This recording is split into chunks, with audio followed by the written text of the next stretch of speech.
Welcome back to Good Morning Tobago right here on Tobago Updates. Guys, we want to thank you so much for sticking with us this morning. I want to thank our first guest, Mr. Wendell Eversley, for coming on and advocating for Dr. Dahlia Gabriel. Now, this morning we continue our conversation and we're talking about representation and inclusivity. To have that conversation with me this morning, we're talking all about including blind students in that new laptop distribution that is supposed to take place in September 2025, as announced by the Prime Minister. Now, this morning we are chatting online with Mr. Kenneth Surratt, who is the Executive Officer of the Trinidad and Tobago Blind Welfare Association. Good morning and welcome. Good morning. Are you hearing me loud and clear? Loud and clear. Now, you have been advocating for blind persons to also benefit from the laptop distributions that have been promised for 2025 by this new administration. Now, my first question, do you have any idea of the number of blind persons that are currently in the system and doing SEA and supposed to be entering into high school in 2025? Good morning, Trinidad and Tobago. Blindness is a low incident disability with high needs. So, if people are looking for numbers, that is not the issue. So, on an average, each year we may have something 3 students who register with us who do it SCA, and there may be quite a number of children outside of who not register with us also will be doing SCA. Presently, at the under the age of 16 in the school system, we service close to 100 children, different age group. So we are focusing on assistive technology for children who are blind or low vision in the school system. Sometimes people think being blind is they can't see anything at all. There are children who are totally blind in the system, and there are children who are low vision. So the child that is or totally blind, they will need text-to-speech screen software. What that does, it takes text off the screen and reads it in a synthesized speech for you. Yes, a lot of devices coming nowadays with this software on board, but it is not robust as the specific one that is designed for children or even adults who are blind when I use my technology. So the Blind Welfare Association is advocating for the specialized software because a lot of companies in the world will only reach the minimum to comply with the law. But there are specific software that you have to install on your computer to make it accessible. So someone who is blind needs text-to-speech software. Blindness is a spectrum. Not everybody who is blind cannot see at all. So there might be the low vision person who would need screen magnification. What that does is that someone who is blind or low vision now will adjust the font size to suit their specific need. A regular, say someone who is sighted using the computer might use font size 12. Persons who are low vision may use up to 16, 20, 24. So they will adjust their font size to accommodate their specific need. There's another group who just cannot read black and white background. So they will have to change the color contrast to suit their needs. So they may change the writing from maybe red against yellow background or maybe green against another color. Anything that suits their needs. And then there's another group, a very small group, persons who use Braille. So I also use Braille in my workplace, but no longer paper Braille. Long ago, a Braille book was very large. Like for instance, the Oxford Dictionary long ago, it was 16 volumes, and no way a child who is blind could take that to school. Now the same dictionary is coming in either a .doc version, a .pdf, or a .brl or .brf version that could fit on your computer, and you could access it through a refreshable Braille display. A refreshable Braille display is where you plug a peripheral to your laptop, either via Bluetooth or direct input, and whatever on the computer screen comes up when you move around the cursor, comes up under your fingertip as Braille, and it refreshes immediately. So you get real time Braille. So that device is also very expensive. We are asking the government, yes, we support the laptop movement. We commend the Prime Minister for saying, for instance, every child is entitled to that, and she put it in the hands of the parent. If you feel you don't need the device or you don't need the laptop, you can simply say no. but there are quite a number of children who needs it, and quite a number of children who are blind or low vision who need this device. And we at the Blind World, we are saying, let us encourage education, because years ago, when East Indian women couldn't go to school, and Bharat Sagan Maharaj introduced schools in the community, and we see the result of that. Today, we have the Prime Minister of Trinidad and Tobago, who is from East Indian descent, because of education, is the Prime Minister of Trinidad and Tobago, not for the first time, but for the second time. We are saying we want the same experience for not only children who are blind, but also children with disabilities, to have that same access, so that they don't limit their life to a disability grant, but could expand their life through education, to get whatever job they want, to pursue whatever career they want. And we at the Blind Welfare Association, we want to encourage that no matter where you're from, you are given that opportunity to go to school. And technology is one part of this component. We are talking about books need to be in accessible format. So the books must be, when you're digitizing the books, we are saying the books must be able to come work alongside the screen magnification, the text-to-speech software, and with refreshable braille display. And the Right. Blind Welfare Association is here to work with the government to achieve that. Right, and the type of work that you are doing is fundamental to the forward movement of any society when we think about inclusion of persons with disability. Now, have you been working with any international organizations who specialize in this to help with the progress of the work that you're doing and being able to supply these very expensive technologies to the average person in Trinidad and Tobago that, is battling with any form of blindness? Yes, the Blind Welfare Association is a member of the International Council for the Education of People with Vision Impairment. We are also a member of the World Blind Union, and we are also a member of IPSA, International Blind Sporting Association. So the Blind Welfare Association is in conversation with these organizations, and also we are also in conversation with suppliers of these well-needed devices. We start with the Hong Kong Society for the Blind, where they provide low vision aid. We purchase that from them. We are on several companies throughout North America that we will have conversation with. Also, the Torres Foundation for the Blind, who has a branch in Trinidad and Tobago, that company is also a supplier for us, and it is run by someone who is blind. So we are working with quite a number of organizations to get the best fit. We are also using local resources, where we are talking about 3D printing, where we could bring learning to the fingertip of persons who are blind. I'll give you a little story. There was a child at the school for blind at one time was speaking all kind of thing about Diwali. And the teacher put a deer in the child's hand, and the child didn't know it was a deer. Because when the child was at home, she born blind from birth, they spoke a lot about Diwali and she could regurgitate that information. But the family didn't found it interesting or important to show that child what a deer is, or show them tactile. Remember when you could see, you could copy things you see a parent doing, you could go on YouTube. A child who is blind, they need to feel it, and we want to bring learning to the fingertip of every child who is blind in this country.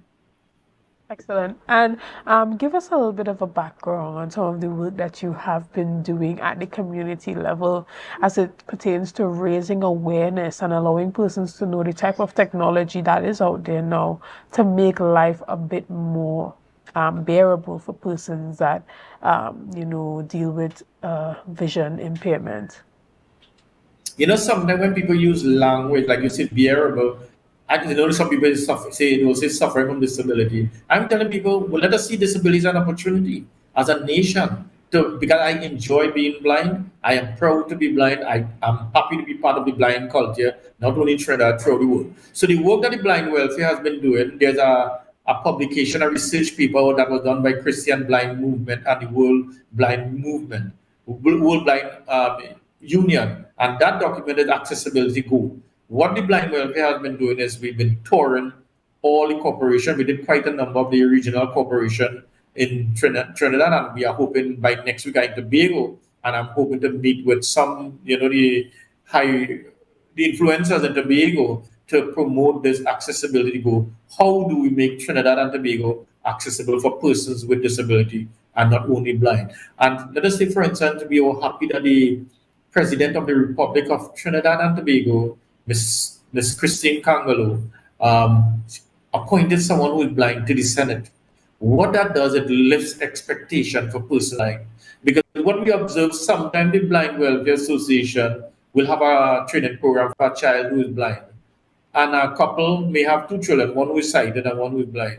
They will ensure that that child who is sighted reach to the class on time and also pick them up on time. And in between, then they will drop the child with who is blind. So the child who is blind will reach to our training program late and they will have to leave early. Now that we are seeing persons who are blind in a high profile position, we are hoping that will lift the expectation for that child who is blind, that child who is blind, that's saying, your child can also succeed. Your child could reach the highest office in this country. And we are saying, let us work together to change that expectation of children who are blind and also adults. Just some years ago, the United Nations did a situational analysis in Trinidad and Tobago to all stakeholders. And one of the big ticket items there was that attitudinal barrier, people attitude to the person with disability. Sometimes the person with disability, not the problem, is people who don't have a disability and the attitude towards us. Excellent. And as it pertains to your conversations here in Tobago, will you be chatting with the Tobago House of Assembly, specifically the Division of Education, Research and Technology, as it pertains to inclusive education? We are going to promote just what we do in Trinidad and Tobago, because every Tuesday at the library in Tobago, we have technology training where once you are blind, come to the library. We will teach you how to use your smart devices. We will teach you how to use computers so that you could function independently in Tobago. And I'm saying, I have more students, I will send more instructors, because the goal is, I hope that one day somebody in Tobago will come to the fore and provide these classes. They will be paid and they will be gainfully employed by the Blind Welfare Association, because we want Tobagonian to provide service for Tobagonian. So we are hoping that in a couple of years, the fruits of this investment, that somebody in Tobago will take over these classes. So I don't have to send someone from Trinidad. I will have someone in Tobago providing the service Monday to Friday in assistive technology.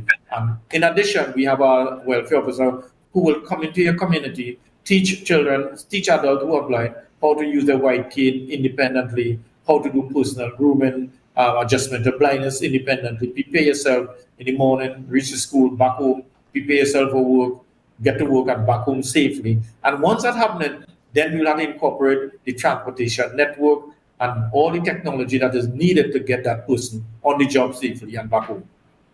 Understood. And have you been getting positive responses as it pertains to your call for laptops for the visually impaired students? Yes, I think the call is out there and people willing to help. And sometimes, people not around saying you don't know. If you want to know how you can help, ask the Blind Welfare Association. We have the expert here who will go in and not only provide the devices, but also work within the classroom, work with student aid, because we've been doing student aid training for all student aid, so they could come to Blind Welfare, get the training how to interact with that child in the classroom. And we always encourage students that do not do for a child who is blind that they should do for themselves. Do not create helplessness. We want that child to operate independently in the classroom as far as possible. Excellent. Well, we're going to take a quick break right here and we'll be back right after this as we continue our conversation. Welcome back to Good Morning Tobago right here on Tobago Updates. I am your host, Shenell Felix. This morning, as we come back to our conversation, we have been chatting with Mr. Kenneth Surratt, who is the Executive Officer of the Trinidad and Tobago Blind Welfare Association. This morning, we have been chatting about his group's advocacy to ensure that students that are blind have access to laptops that have been announced by Prime Minister Kamala Persad-Bissessar for 2025. That's September term for those students going into first form. This morning, welcome back, Mr. Surratt. Thank you. Yeah. Right. We spoke a bit about access here in Tobago and some of the work that you have been doing at the Scarborough Library every Tuesday as it pertains to helping persons who are blind to use their devices and being able to access other services. Can you tell us how persons can reach out to you to be a part of this, to get assistance, or even volunteer with your organization? You could email us at ttbwa1914@gmail.com, ttbwa1914@gmail.com, or you can WhatsApp us at 395-3086. 395-3086. Somebody will reach out to you. So just send a message, and one of my officers will reach out to you. And next week, we are coming to spend out Tobago, because with the Division for Health, we are going to be training staff how to interact with persons who are blind. So we know proper ethics, how to treat persons who are blind. So we will be in Tobago. We have a couple of places we will be touring with mental health, so that people will be sensitized towards persons who are blind or visually impaired. Right. And even as it pertains to your organization and its growth and its development, what would be success for you as it pertains to all the work that you have been doing and continue to do? What do you consider success to be? Okay, I'll give you a first success. Do you know the TT dollar is now accessible for the blind? So someone who is blind could touch any our denomination and know our $5. I don't know if you ever feel it. Some Yeah. raised dots blind. That is one Yes. success. But that money is also on a specific app on my phone called Cash Reader. Once I hold any TT currency in front of it, it will tell me the denomination. We also had the amendment to the copyright law in 2020, which needed a special majority in the Parliament of Trinidad and Tobago, and we needed a three-fifth majority. And both the opposition, the government, and the independent senators amended the copyright law to make printed material accessible to the print disabled. What that means that the Nallis and the Tobago Library could convert any printed document in an accessible format without permission from the author. What do we mean by making it? They're taking these books and they're digitizing it. They're taking these books and putting it also in audio. They're taking these books and also producing it in braille. So now someone who is blind can access the printed material, make it available. And that happened because of Stevie Wonder years ago. He told the World Intellectual Property Organization, when he attended their function, any song Stevie Wonder sang, everybody knew the song. He said, "You know why you know my song? I made it accessible to you. I had it on 8-track, I had it on cassette, flash drive, CD, now I'm streaming it online." He said, "You have to make your printed material accessible to me. And if you don't do it, I'll come back and sing a song on you." He didn't have to sing a song because the world took a decision throughout the world now. Printed material going to be accessible for the blind and the print disabled. What do we mean by the print disabled? If you remember Stephen Hawking, he couldn't turn a book page. We have persons in this country who, because of their disability, they cannot turn a page on a book, but because of their eyes, they could give commands to their computer. And not because of that amendment, that group also, the dyslexia group, could also have their books in accessible format. So we are telling people, go and register with the library closest to you, go and request your book in an accessible format. Nallis and the Tobago Library will make it happen to you. Presently, we have close to over 1 million books in something called the Accessible Book Consortium that Nallis, all the libraries all over the world have access to. And that number is growing rapidly because Trinidad and Tobago is also a signatory to the Marrakesh Treaty. And also, we amended our copyright law to meet that requirement. So we are saying, come on board. And those are some of the immediate successes that impacted on all persons who are blind, partially sighted, low vision, dyslexia, and print disabled. Right. And do you want to make a call to any persons watching today, or even the powers that be, whether it be at the Ministry of Education or the Division of Education in Tobago, as it pertains to what can be done or should be done to partner to make, printed material more accessible for persons that are disabled, specifically those that are visually impaired? Yes, and I am telling, come on, but if you don't come to the Blind Welfare Association, reach out to Mr. Trim in Tobago. We are going to help you to understand. Because one of the big, once I get over your attitude towards persons who are blind and believe that they could succeed, 90% of my work is done. We just want to work for the other 10%. We just need to change attitude. And once you change attitude, how you see things change. You have to start with you. Change the way you see persons with disability. Don't see them as a burden on society, but see them as an opportunity for society. I'm employed, get them doing an exciting thing. Just like somebody, they're retired and they lose their vision. That doesn't mean that they stop living. Come to the Blind Welfare Association. We're going to teach you how to navigate your surrounding. We're going to teach you how to do things the blind way. We are going to teach you how to use your technology. We are going to help you to how to enjoy the rest of your life having fun. Because there's a new product we want to launch on the market just now called Touch Tourism, where we want to come in Tobago and train Tobagonians how to let people experience Tobago through touch, not only the visual. And there are quite a number of persons who are blind in the world will want to come to Tobago and experience Tobago from a touch point of view. Excellent. Well, again, we want to thank you and the Trinidad and Tobago Blind Welfare Association for all the work that you have been doing as it pertains to, making things accessible, not just technology, not just printed material, but just making the world more accessible for those who are visually impaired. Again, we want to thank you for your time this morning, and we do hope that the relevant individuals hear your call for those laptops to be made available for students that are visually impaired. Guys, we want to thank you so much for being a part of this morning's conversation. We want to thank you for your likes, your shares, and your comments, and all that you have done and continue to do to make Tobago Updates the #1 broadcaster here on the island of Tobago. Again, I am your host, Shenell Felix, and have a great day.